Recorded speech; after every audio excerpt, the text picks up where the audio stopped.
today, the president remarked that last night he had the dream again. It was always the same. It related to water. He seemed to be in some singular, indescribable vessel, moving with great rapidity. I am in a boat, and I drift. And I drift. Gentlemen, something extraordinary is going to happen, and very soon.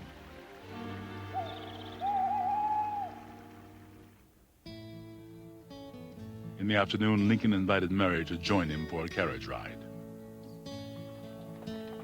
I asked him if anyone should accompany us. He immediately replied, "No, I prefer to ride by ourselves today." During the drive, he was so gay that I said to him laughingly, "My dear husband, you almost startle me by your great cheerfulness." He replied, "And well I may feel so, Mary. I consider this day the war has come to a close." Then he added, "We must both be more cheerful in the future. Between the war and the loss of our darling Willie, we have both been very miserable."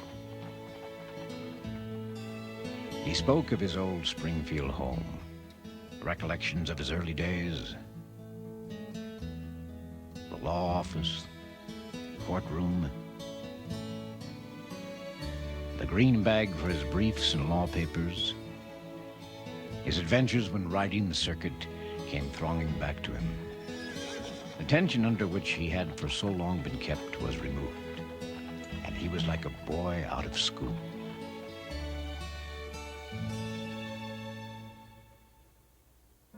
At the National Hotel, John Wilkes Booth's day began at the stroke of midnight, as he lay wide awake in room 228.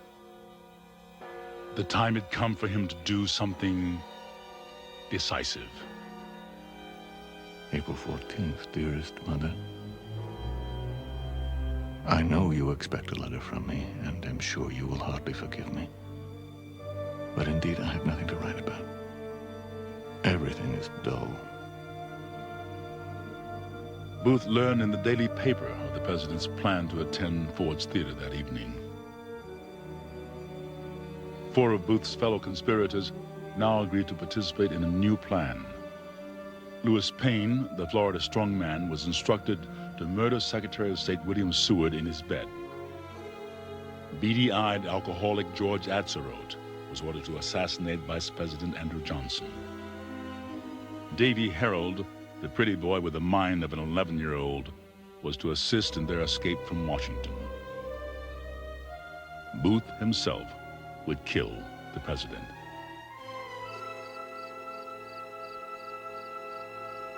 I almost begged him to remain in the executive mansion that night and not to go to the theater. But he would not disappoint Mrs. Lincoln and others who were to be present. Then I urged that he allow me to stay on duty and accompany him, but he would not hear of this either.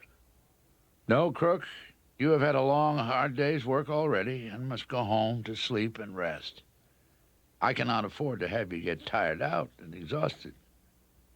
It was then that he neglected for the first and only time to say good night to me. Instead, he turned with his kind, grave face and said, "Goodbye, Crook."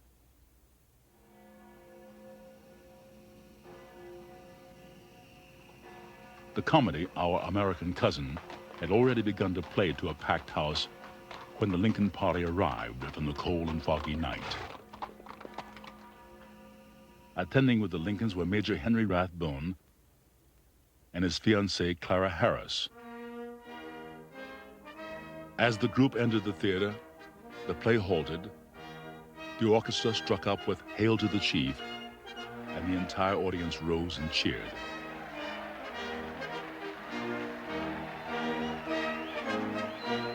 The presidential party then entered the special state box, and the play resumed. Just a little before 10 p.m., with the play still early in Act 3, Mary put her arms around Lincoln. "What will Miss Harris think of my hanging on to you so?" She won't think anything about it.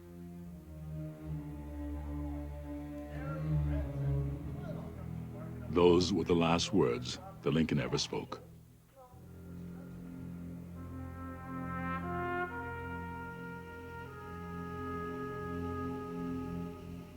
A little after 10 o'clock, Booth walked into my bar and called for some whiskey. I gave him the whiskey. I put the bottle on the counter, and then he called for some water. Put the money on the counter and went right off. Booth had been in and out of the theater throughout the evening. He came to me and asked what time it was. I told him to step into the lobby and he could see. He stepped out and walked in again and then went up the stairway to the dress circle. Unbeknownst to Lincoln, his personal messenger, Charles Forbes, had vacated the anteroom of the presidential box and taken a seat in the audience where he could see the play. A guard assigned to stand outside the Lincoln box had also abandoned his post, leaving the way clear for Booth to move up toward the door.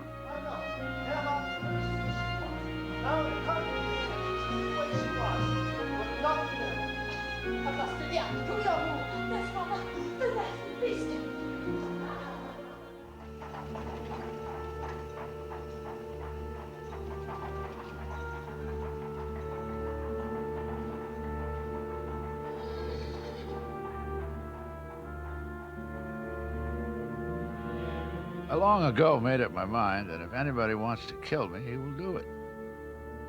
If I wore a shirt of mail and kept myself surrounded by a bodyguard, it would be all the same. There are 1,000 ways of getting at a man if it is desired that he should be killed. As Booth entered the presidential box, Lincoln had just spied General Burnside in the audience below and was leaning forward to get a better look at one of the many generals he had been forced to fire. At this moment, Clara Harris turned around and saw the assassin. Major Rathbone arose and asked the intruder his business.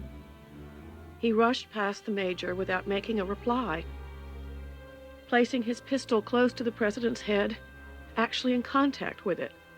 Booth fired.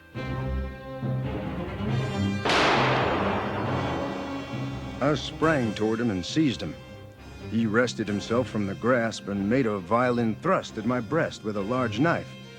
And as he went over the stage, I cried out with a loud voice, "Stop that man!" When I heard the shot fired, I turned, looked up at the president's box, heard the man exclaim, "Sic semper tyrannis," saw him jump from the box, seized the flag on the staff, and dropped to the stage. He slipped, but got upon his feet in a moment, brandished a large knife, saying, "The South shall be free."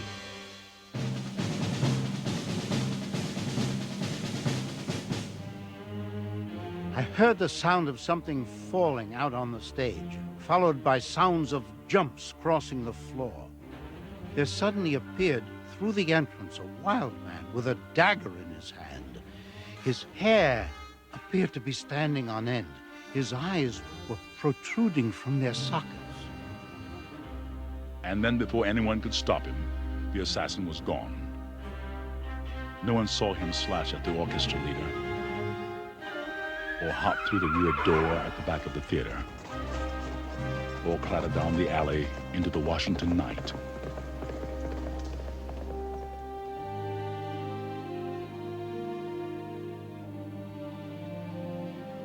The audience seemed to be spellbound. There was a deathly silence. I looked up at the president's box and saw him with his head leaning on his breast. Someone said, "Booth," and the cry was taken up louder, and still louder, "Booth, Booth, Booth." I struck boldly. I could never repent it. Our country owed all her troubles to him, and God simply made me the instrument of his punishment.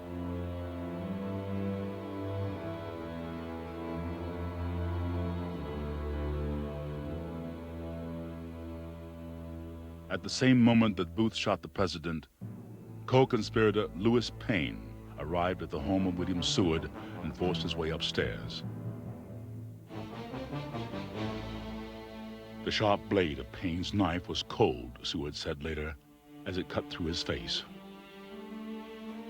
"I am mad, I am mad," screamed the giant assassin as he slashed his way out of the house and disappeared into the night.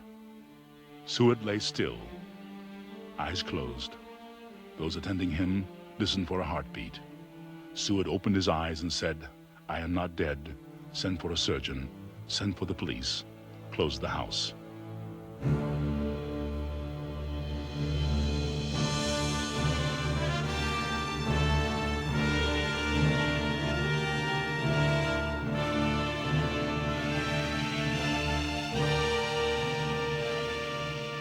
At Ford's Theater, the decision was made to move the president. His body was carried outside onto 10th Street. At about 10 o'clock, I heard a commotion in front of the house. I raised the window. When the bearers of the body had brought him nearly across the street, one of the leaders asked, "Where can we take him?" As there was no response from any other house, I cried out, "Bring him in here." And so, Lincoln's body was brought into a rooming house, upstairs to a small bedroom on the second floor, which contained a wooden four-poster bed. The giant sufferer lay extended diagonally across the bed, which was not long enough for him. He had been stripped of all his clothes. His large arms, which were occasionally exposed, were of a size which one would scarce have expected from his spare appearance. The surgeons and members of the cabinet were as many as there should have been in the room, but there were many more. About once an hour, Mrs. Lincoln would repair to the bedside of her dying husband, and with lamentation and tears remain until overcome by emotion. "Oh, my God, have I given my husband to die?" Once during the night when Lincoln's breathing worsened, Mary let out a piercing cry and fainted dead away. Take that woman out and do not let her in again.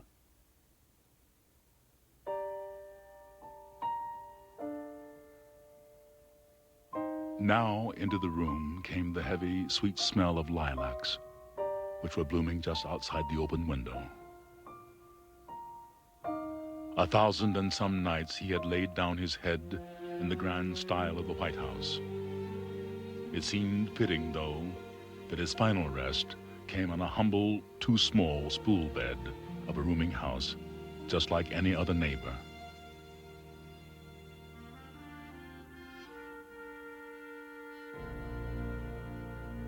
The first indication that the dreaded end had come was at 22 minutes past 7, when the Surgeon General gently crossed the pulseless hands of Lincoln across the motionless breast and rose to his feet.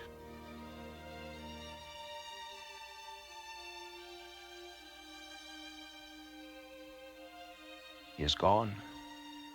He is dead. For 4 or 5 minutes, there was not the slightest noise or movement in that awful presence. We all stood transfixed in our positions, speechless, around the dead body of that great and good man. Mr. Stanton raised his head, the tears streaming down his face. A more agonized expression I never saw on a human countenance. Now he belongs to the ages.